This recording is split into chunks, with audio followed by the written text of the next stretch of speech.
We have got to get him into surgery immediately. While a mask was slapped onto my face, my mom cried. I passed out immediately. Listen, I'm still a total lightweight to this day. A dose of NyQuil, boom, tranquilizer gun. When I woke up hours later, there were people all around me. There was my mom by my head, my grandmother by my feet, but all along the perimeter of the hospital bed were people from our church. My grandma, my mom's mom, had us going to the First Pentecostal Church of Jesseville, another small town in Garland County where Hot Springs and Mountain Pine are located. The older, mostly female congregants around my bed were all friends of my grandma's. Lots of prayer, lots of love. Remember it vividly. I had undergone emergency surgery to remove a ruptured spleen. Wound up spending 8 days recovering in the hospital.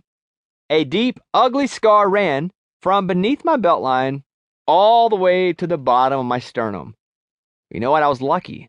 The doctors told my mom that if I had gone untreated for 6 more hours, I would have drowned internally in my own blood.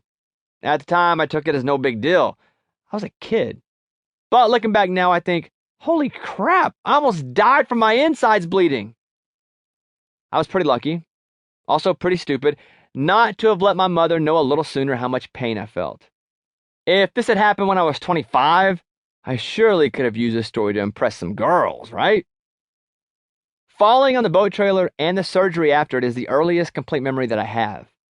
And some of my friends say they can remember some things like coming out of their mom's vaginas and into the light. I think it's a load of crap. And not only do I not believe them, I don't like stories about mom's vaginas, even if it is true. But the events of that day and the following week stand out clearly in my mind. Not because I could have died or because I got to stay in the hospital or was at the center of attention for a while, but because that was also the last time in my life that I felt like I had a dad. I mean, whether there was any connection between my getting hurt and my biological father peacing out, I have no clue. All I know is this: we were a family. I landed in the hospital. When we got out, he was gone for good. At least that's how I remember it. Listen, it's all foggy, right? Right at the age my memory started to come into focus, he faded out. Still, I know a few things about him, like how he got my mom pregnant when she was 15 years old. Although my mom, Pam Hurt, was originally from Kansas City, Missouri, she moved during her teenage years to Arkansas, where my dad, who was 2 years older than her, was from. The youngest of 4 siblings, my mom was best friends with her sister Cindy. In high school, they ran together in a group of kids that included my biological father and his brother. Whenever I tell people I'm from Arkansas and that I have double cousins, they assume I'm talking about incest. Shout out Arkansas stereotypes. For the record, I have never dated any of my cousins, only made out. Just kidding. What happened was my mom married my dad. I'm assuming because she got pregnant, 17 and 15. And my aunt married my dad's brother. So you have 2 sisters marrying 2 brothers, which means my cousins, Mary and Josh, and my sister, we all have the same sets of grandparents. Man, it's crazy, right? It's Arkansas stuff right there. My Uncle Rick, wonderful guy with his own roofing, landscaping, and other businesses, was a solid influence on me growing up, and the exact opposite of my dad, who vanished from my life. I had no idea where my dad went or why he left, and I wasn't made to understand what happened.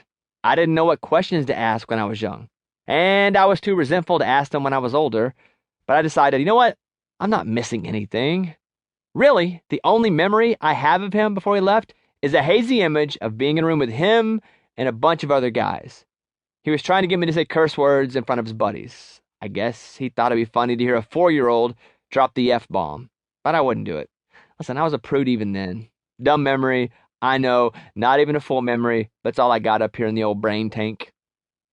You know, once I got out of the hospital, my family became my mom and my little sister Amanda, who's 4 years younger than I am. My sister and I were close in that way that you're close with someone who you live with in a very small house. Like, I tried to be a good older brother. I tried to protect her. Not that I was a tough kid by any stretch. I was actually a huge nerd and wimp and quite small. But we weren't best friends or anything. 4 years is quite the age difference when you're kids. I mean, especially when you're a boy and a girl, too. With my dad gone, we moved in with my grandma, moved into her trailer on the top of the big hill in Jesseville. Soon after that, the 4 of us moved to an apartment in Mount